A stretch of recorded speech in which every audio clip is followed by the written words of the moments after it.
Movie की starting में हमें फिर से एक प्रिंस चार्मिंग दिखाया जाता है, जो कि स्टार्टिंग से बताता है कि एक प्रिंसेस हुआ करती थी जिसे एक कर्स मिला था। किंग और क्वीन ने अपनी प्रिंसेस की सेफ्टी के लिए उसे कैसल में बंद कर दिया और उस प्रिंसेस को बचाने के लिए वापस प्रिंस ही जाएगा, जहाँ पे हमें एक बहुत ही अच्छा सा प्रिंस चार्मिंग भागता हुआ दिखाया जाता है। काफी लंबी दूरी तय करने के बाद वो उसी कैसल में पहुंचता है जहाँ पे फियोना को रखा गया था, लेकिन वहाँ पहुंचने के बाद इस प्रिंस चार्मिंग को कोई फियोना नहीं बल्कि एक फॉक्स मिलती है, जिसके बाद हमें श्रेक और फियोना दिखाए जाते हैं। इस कपल की अभी अभी शादी हुई थी, जो कि अपनी शादी के बाद का टाइम बहुत अच्छे से एंजॉय कर रहे थे और अब टाइम था वापस घर आने का। लेकिन घर आते ही इनका वेलकम करता है डोंकी और वो घर से बाहर भी नहीं जाता, जहाँ पे श्रेक और फियोना कहते हैं कि हमें तुम्हारा आना पसंद है लेकिन अभी हमें थोड़ा टाइम चाहिए। जिसके बाद श्रेक मुंह लटकाए बाहर निकल जाता है। श्रेक और फियोना जैसे ही क्लोज आते हैं कि तभी डोंकी फिर से पहुंच जाता है, जो कि इस बार बोलता है कि तुमसे मिलने कोई और लोग भी पहुंचे हैं। यहाँ पे फार फार अवे किंगडम से कुछ सोल्जर्स आते हैं, जो कि क्वीन फियोना को बताते हैं कि आपको आपके पेरेंट्स की तरफ से इनवाइट किया गया है, वो भी अपने हस्बैंड के साथ में। वो लोग आपको अच्छी विशेष देने के लिए बुला रहे हैं। जिसके बाद में श्रेक को समझ में आता है कि अगर यहाँ के सोल्जर्स ही मुझे पसंद नहीं कर रहे तो फिर वहाँ फार फार अवे किंगडम में जाके क्या होगा, वहाँ का कोई भी मेंबर मुझे बिल्कुल पसंद नहीं करेगा। लेकिन फियोना कहती है कि वहाँ पे मेरी मॉम और डैड है, जो कि मुझे बहुत प्यार करते हैं और वो तुम्हें भी उतना ही प्यार करेंगे। और आखिरकार श्रेक को फियोना की बात माननी पड़ती है, जहाँ पीछे से सारे फेरी टेल क्रीचर श्रेक को बोलते हैं कि हम तुम्हारे घर का ध्यान अच्छे से रखेंगे। फार फार अवे किंगडम तक जाने का रास्ता बहुत लंबा था, जहाँ पे पूरा रास्ता डोंकी ने श्रेक और फियोना का सर खा लिया था।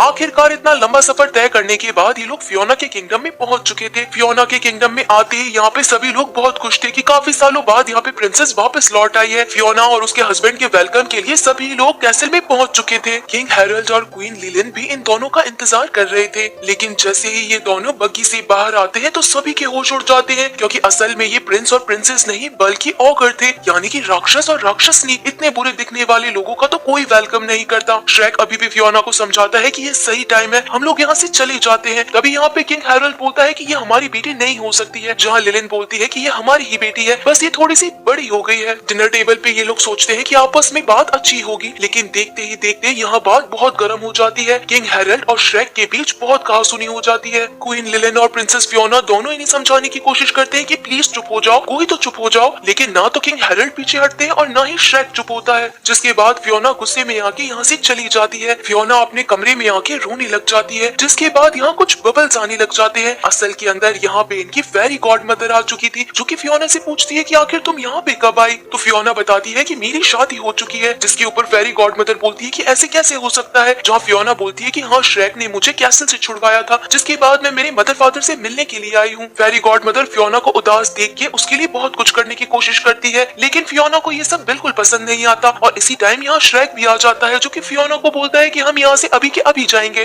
लेकिन फियोना कहती है कि ये मेरा घर है, मैं यहाँ से भला क्यों जाऊंगी। श्रेक कहता है कि यहाँ पे पहले ही बहुत लोग मेरी इंसल्ट कर चुके हैं, मैं अब यहाँ पे एक मिनट भी नहीं रुकूंगा। जिसके बाद फियोना फिर से नाराज होकर कमरे से बाहर चली जाती है। दूसरी तरफ यहाँ किंग हैरोल्ड अपनी बेटी के डिसीजन से काफी ज्यादा डिसअपॉइंट थे, जहाँ पे लिलियन बोलती है कि वो तुम्हारी बेटी है, उसने जो भी डिसीजन लिया है वो बिल्कुल ठीक है, श्रेक इतना भी बुरा नहीं है। और तभी यहाँ पे हम देखते हैं कि हैरोल्ड से मिलने के लिए फेरी गॉड मदर आती है। लिलियन से झूठ बोल के हैरोल्ड फेरी गॉड मदर के साथ चला जाता है, जहाँ हमें पता चलता है कि फेरी गॉड मदर और हैरोल्ड के बीच तो एक डील हुई थी कि फेरी गॉड मदर का बेटा हैरोल्ड की बेटी से शादी करेगा, जिसके बाद में फेरी गॉड मदर के बेटे को ये पूरा किंगडम मिल जाएगा और वो न्यू किंग बन जाएगा। लेकिन असल के अंदर तो फियोना ने श्रेक से शादी कर ली थी। जिसके बाद फेरी गॉड मदर या हैरोल्ड को बहुत बुरी तरीके से डरा और धमका देती है कि तुम्हें पता है कि आगे तुम्हें क्या करना है। इसी कारण हैरोल्ड एक ऐसे क्लब में पहुंचता है जहाँ पे सारे गुंडे बदमाश थे। हैरोल्ड यहाँ बार के काउंटर पे आके पूछता है कि मुझे एक दानव को मरवाना है, आखिर ये काम कौन कर पाएगा। तब यहाँ पे पुस के बारे में पता चलता है, वो ही सिर्फ एक ऐसा था जो कि दानवों को मार सकता था। हैरोल्ड पुस के पास बहुत सारे पैसे लेके जाता है, जिसके बाद पुस यहाँ श्रेक को मारने के लिए तैयार हो जाता है। वहीं हम श्रेक को देखते हैं, जिसे रात में यहाँ नींद ही नहीं आ रही थी। परेशान होने के कारण वो खड़ा हो जाता है और फियोना की छोटी छोटी चीजें देखने लगता है। इसी के साथ उसे एक बुक मिलती है, जिसके अंदर फियोना ने लिखा था बचपन में कि उसे एक प्रिंस चार्मिंग मिलेगा। हर एक पेज पे लिखा था कि उसे एक प्रिंस चार्मिंग मिलेगा और वो मिसेस प्रिंस चार्मिंग बन जाएगी। जाएगी। इस बात से तो श्रेक और परेशान हो जाता है क्योंकि श्रेक दिखने में बहुत बुरा था। हैरोल्ड यहाँ पे श्रेक के पास आते हैं और बोलते हैं कि आज डिनर टेबल पे जो भी हुआ उसके लिए मैं तुमसे माफी मांगना चाहता हूँ। जहाँ श्रेक भी कहता है कि आप मुझे माफ कर दीजिए, मैंने भी अच्छा बिहेव नहीं किया। फियोना के फादर श्रेक से हाथ आगे बढ़ाते हैं मिलाने के लिए और बोलते हैं कि सुबह हम दोनों हंटिंग के लिए साथ जाएंगे। श्रेक अगली सुबह तैयार होकर डोंकी के साथ निकल जाता है, लेकिन उसे वो जगह मिलती ही नहीं है जहाँ पे फियोना के फादर ने उसे बुलाया था। कुछ दूर आगे जाने के बाद उसे पुस मिलता है, लेकिन इतने बड़े दानव को ये पुस कहाँ मार सकता था। असल के अंदर तो श्रेक ने ही इस पुस को हाथ से उठा लिया। अब तो पुस की जान श्रेक के हाथ में थी, जहाँ पुस माफी मांगता है और कहता है कि मेरी जान बख्श दो, मुझे तो राजा ने पैसे दिए थे तुम्हें मारने के लिए। ये बात सुनकर श्रेक को बहुत बुरा लगता है कि आखिर फियोना के फादर मुझे क्यों नहीं पसंद करते, वो मुझे मारने के लिए किसी को भेज भी सकते हैं। इस बात पे मुझे बिलीव ही नहीं होता। यहाँ श्रेक के पास वही कार्ड था जिसके अंदर फेरी गॉडमदर के बारे में लिखा था कि आपकी सारी इच्छाएं फेरी गॉडमदर पूरा कर देंगी, जरूरत है तो बस एक आंसू की। तभी श्रेक यहाँ पे डोंकी को कहता है रोने के लिए, लेकिन डोंकी को तो रोना आता ही नहीं है। तभी पुस डोंकी के पैर पे जोर से मारता है और डोंकी की आंख से निकला एक आंसू सीधा फेरी गॉडमदर को ले आता है, जहाँ फेरी गॉडमदर का एक वॉइस मेल आता है कि सीधा आके मुझसे ऑफिस में मिलो। यहाँ पुस श्रेक से कहता है कि मैंने तुम्हारे साथ बहुत गलत किया है, अब मुझे अपनी गलती का पछतावा है और मुझे फेरी गॉडमदर के ऑफिस के बारे में भी पता है, तो मैं तुम्हारे साथ चलता हूँ। श्रेक इतने मासूम से पुस को देख के अपने साथ ले जाता है, लेकिन डोंकी को तो पुस बिल्कुल पसंद नहीं था।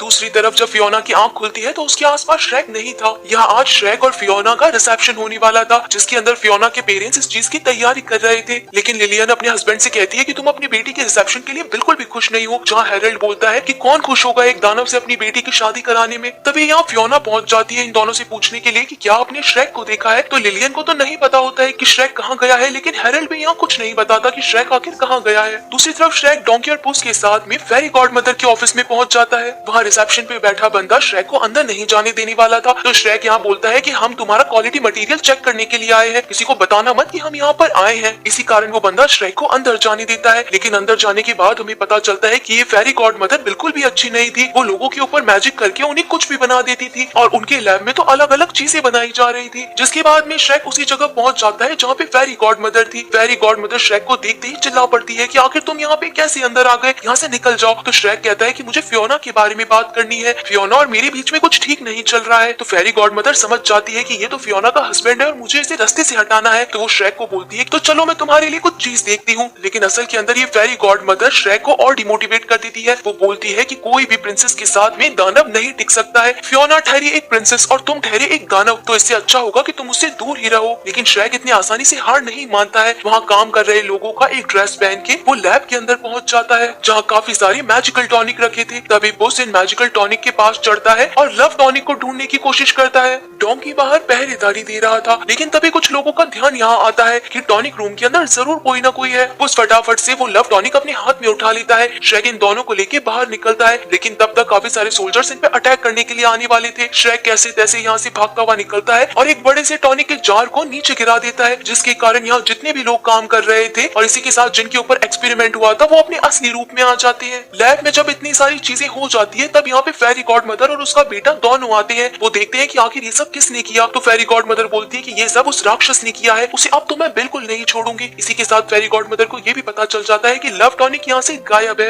यहाँ श्रेक इस टॉनिक पे लिखी हुई सारी चीजें पढ़ता है कि इसके क्या क्या साइड इफेक्ट है और इसी के साथ में क्या क्या वार्निंग हो सकती है। उस कहता है कि आप इसे सबसे पहले अपने ऊपर ट्राई मत करिए, इसे सबसे पहले मैं ट्राई करता हूँ। तो डोंकी बोलता है कि वफादार मैं हूँ तो पहले से तो मैं पीऊंगा। श्रेक इस पे लिखा हुआ पड़ता है कि ये टॉनिक पिए जाने के बाद आपके लव्ड वन के ऊपर भी इसका असर होगा, यानी कि श्रेक के साथ साथ फियोना पे भी इसका असर होगा। श्रेक सिर्फ और सिर्फ फियोना के बारे में सोचता है कि अगर मैं हैंडसम हो जाऊंगा तो सभी लोग मुझे पसंद करने लग जाएंगे और ये फियोना के लिए अच्छा होगा। इसी कारण इसे टेस्ट करने के लिए पहले तो डोंकी पीता है और उसके बाद इसे श्रेक पी जाता है। रात होने पे यहाँ काफी तेज बारिश होनी शुरू हो जाती है, जिसके बाद ये लोग एक जंगल में रुकने का फैसला करते हैं। एकदम से डोंकी और श्रेक को चक्कर आते हैं और ये यहीं गिर जाते हैं। यहाँ दूसरी तरफ फियोना अपने पेरेंट्स के पास जाती है और कहती है कि मैंने फैसला कर लिया है कि मैं अब इस किंगडम में नहीं रहूंगी, मैं श्रेक के साथ बहुत खुश हूँ और मैं उसे ढूंढने के लिए जा रही हूँ। फियोना के पेरेंट्स इसे रोकते हैं, लेकिन तभी फियोना चक्कर खा के नीचे गिर जाती है। असल के अंदर इनके ऊपर मैजिक का असर होना शुरू हो जाता है। अगली सुबह हम देखते हैं कि श्रेक तो बिल्कुल बदल चुका था, उसके ऊपर लव टॉनिक का असर हो चुका था और वो बिल्कुल प्रिंस बन गया था। हर लड़की उसके ऊपर लाइन मार रही थी। इसी के साथ यहाँ डोंकी के भी मजे हो गए थे, क्योंकि वो अब एक व्हाइट हॉर्स में बदल चुका था।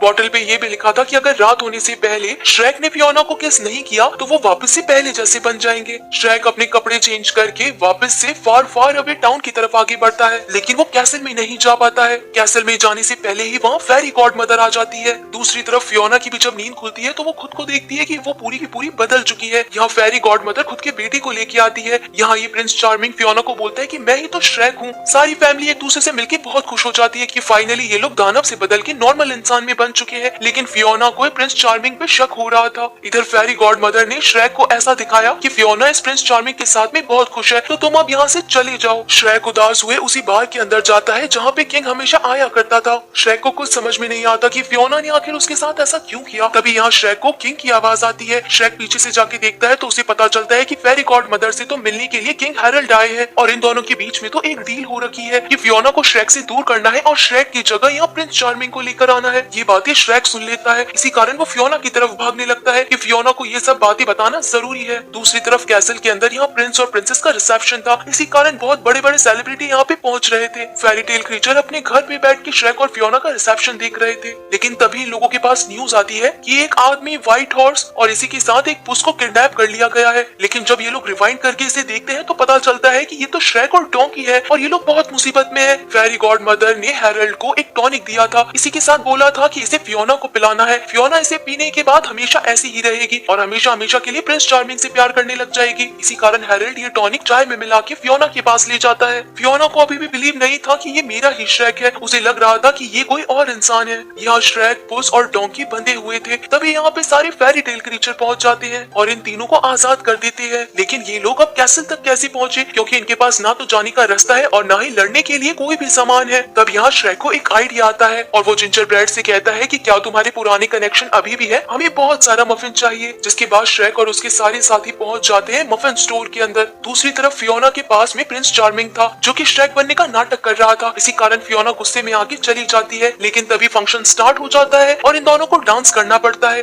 दूसरी तरफ श्रेक मफिन स्टोर से एक बहुत बड़ा जिंजर ब्रेड बना के लेके आता है ताकि ये लोग कैसल के अंदर घुस सके। एक तरफ तो यहाँ फेरी गॉड मदर सिंगिंग कर रही थी और यहाँ डांसिंग चल रही थी, वहीं दूसरी तरफ श्रेक कैसल के अंदर घुसने की पूरी तैयारी कर रहा था। सारे सोल्जर इस जिंजर ब्रेड को गिराने के लिए उसके ऊपर गरम गरम दूध डालते हैं ताकि वो टूट के पिघल के नीचे गिर जाए। एक टाइम ऐसा आता है जब जिंजर ब्रेड के हाथ पूरी तरीके से टूट जाते हैं, लेकिन फिर भी श्रेक अंदर पहुंच जाता है और मेन दरवाजा ओपन कर देता है। पुस यहाँ पे सोल्जर से लड़ने के लिए रुक जाता है और डोंकी और श्रेक को आगे बढ़ने के लिए बोलता है। यहाँ ये प्रिंस चार्मिंग फियोना को किस करने ही वाला था कि तभी श्रेक पहुंच जाता है और बोलता है कि ये असलियत में श्रेक नहीं है। फियोना तो श्रेक को देखते ही पहचान जाती है। जिसके बाद ये सारे फेरी टेल क्रीचर फेरी गॉड मदर से उसकी स्टिक लेने की कोशिश करते हैं, क्योंकि उसी स्टिक से ये फेरी गॉड मदर मैजिक करती है। जहाँ ये फेरी गॉड मदर अपने बेटे को कहती है कि फटाफट से जाके फियोना को किस करो क्योंकि इसने टॉनिक पिया है। लेकिन किस के बावजूद भी फियोना के अंदर कोई चेंजेस नहीं आते, क्योंकि हेरल्ड ने असल में उसे टॉनिक दिया ही नहीं था। इस चीज से गुस्से में आके फेरी गॉड मदर श्रेक के ऊपर मैजिक करने वाली थी, लेकिन ये सारा मैजिक फियोना के फादर अपने ऊपर ले लेते हैं। इसी कारण वो एक फ्रॉग में बदल जाते हैं। जहाँ पे श्रेक और फियोना कहते हैं कि आपने ये क्या किया। जहाँ हेरल्ड बोलता है कि ये चीज मुझे पहले ही कर देनी चाहिए थी, लेकिन अब तो मुझे माफ कर दो, मैंने जो भी किया है अपने बच्चों के लिए ही किया है। लिलियन बोलती है कि अगर आपने ये अपने बच्चों के लिए किया है तो बहुत ही अच्छी बात है। जिसके बाद श्रेक फियोना से कहता है कि 12 बस बचने ही वाली है, अगर हम किस कर लेते हैं तो हम हमेशा ऐसे ही रहेंगे, यानी कि तुम्हारे पेरेंट्स भी तुम्हें पसंद करेंगे क्योंकि तुम एक क्वीन जैसी लग रही हो। तो फियोना बहुत सोच समझ के बोलती है कि नहीं, मैं तुम्हारे साथ खुश हूँ, यानी कि मैंने एक ऑगर के रूप में ही तुम्हें पसंद किया था। जैसे ही 12 बज जाती है तो इनके टॉनिक का मैजिक खत्म हो जाता है और ये दोनों वापस से दानव में बदल जाते हैं। लेकिन फिर भी ये दोनों बहुत खुश थे। आखिरकार इनके रिसेप्शन की पार्टी स्टार्ट होती है और सभी लोग बहुत एंजॉय करने लगते हैं।